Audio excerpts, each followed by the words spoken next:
Have you heard of Virtual Bagel? Their Facebook page has over 4,000 likes. They use the page to promote their brilliant business model. We send you bagels via the internet, just download and enjoy. It sounds like a joke, and it is, sort of. This page was set up by BBC technology correspondent Rory Callan-Jones in 2012. He wanted to find out what is the worth of a like on a Facebook page, and so he bought some likes for Virtual Bagel. Now there are two ways to buy likes, the legitimate way and the illegitimate way.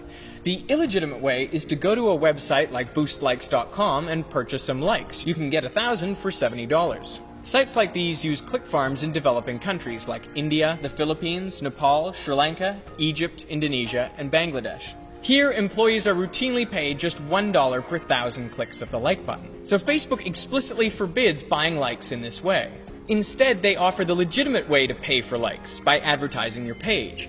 Prominently displayed is a link to get more likes, with the promise, connect with more of the people who matter to you. And this is how Virtual Bagel got its 4,000 likes. Rory Callan-Jones paid $100 to Facebook and the likes rolled in. He targeted his ad to the UK and the United States, but also to countries like Egypt, Indonesia, and the Philippines. Now, where do you think Virtual Bagel was most popular? I'll give you a hint, it wasn't the US or the UK.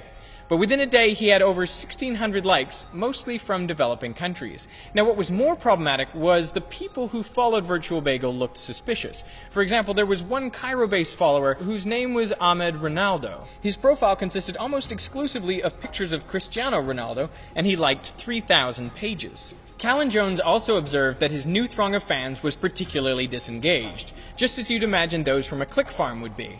But he hadn't hired a click farm. He had paid for Facebook ads. This story was reported in July 2012. In August, Facebook reported they had identified and deleted 83 million accounts. That was 9% of the total at the time.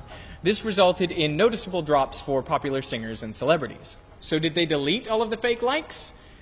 Nope. Not even close. I know because most of the likes on my Facebook page are not genuine.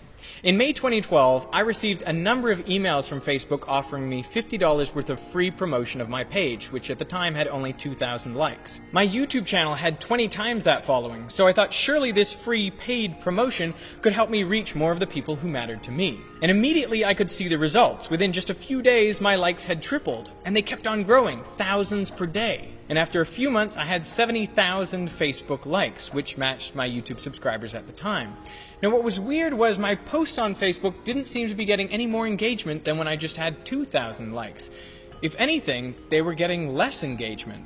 Now, I didn't understand why at the time, but I've since realized it's because most of those likes I was gaining through Facebook ads were not from people who were genuinely interested in Veritasium.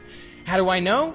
Well, because fake likes behave very differently from real followers. Have a look at this graph of the engagement of my Facebook followers. Now here I'm plotting countries as bubbles. So this is Canada, and the size of the bubble represents the number of likes I've received from that country. So this is the United States. It's a nice big bubble. Now I'm ranking these countries on the horizontal axis based on what percentage of the likes have engaged with my page this month. So as you can see, roughly 30% of Canadians and Americans have engaged with my page, but they are not as active as the Germans, where over 40% of my likes have engaged, and they are not as active as the Austrians, a small but passionate group of Veritasium fans at nearly 60%. These are all of the other Western countries, so you can see that it's common for between 25% and 35% of my page likes to engage with my page every month. Now here is Egypt, where less than 1% of my likes have engaged with my page. Now this is India, the Philippines, Pakistan, Bangladesh, Indonesia, Nepal, and Sri Lanka.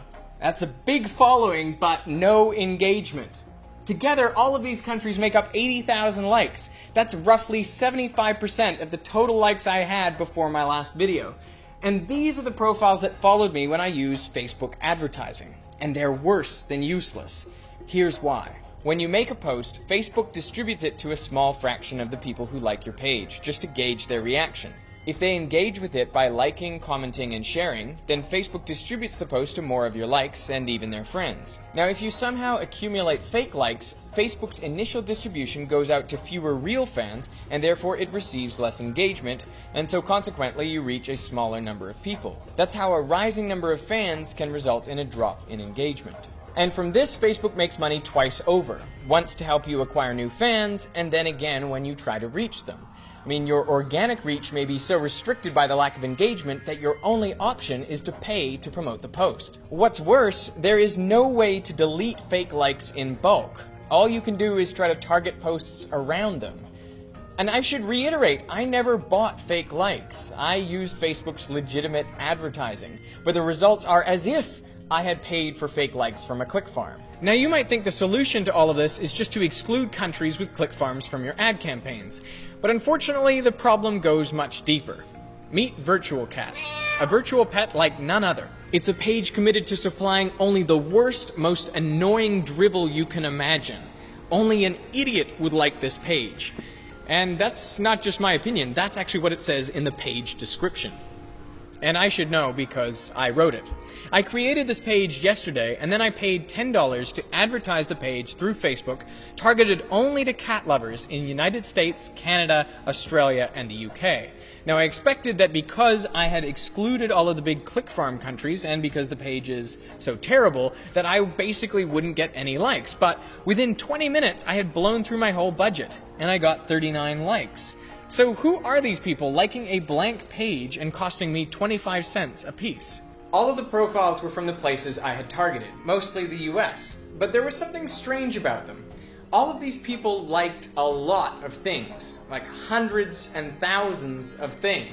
And a lot of the things they liked were odd, too. Like, in one account, this person liked T-Mobile, AT&T, and Verizon. They liked Jeep, and Lexus, and Mercedes, and Volvo, and Volkswagen. They liked everything. Other accounts I saw, they liked kitchen scrubbers, and they liked mouthwash.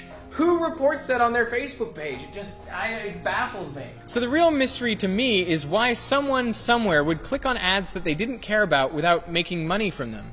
I mean, I don't think these clicks came from bots. They're too easy to identify and eliminate. And I also don't think for a second Facebook would pay click farms to click on those ads to generate revenue for them. So it really seems like a mystery. And then in this article, I found what I think is the most reasonable hypothesis. Click farms click the ads for free. In order to avoid detection by Facebook's fraud algorithms, they like pages other than the ones they've been paid for to seem more genuine. I mean, you can imagine 1,000 likes on a particular page coming from one geographic area in a short period of time would seem pretty suspicious. But buried in a torrent of other like activity, they would be impossible to identify. So workers at these click farms will literally click anything. I mean, where do you think Facebook's security page is most popular? Dhaka, Bangladesh. What about Google? Dhaka. What about soccer star David Beckham? It's actually Cairo. But you take my point. So wherever you're targeting, advertising your page on Facebook is a waste of money.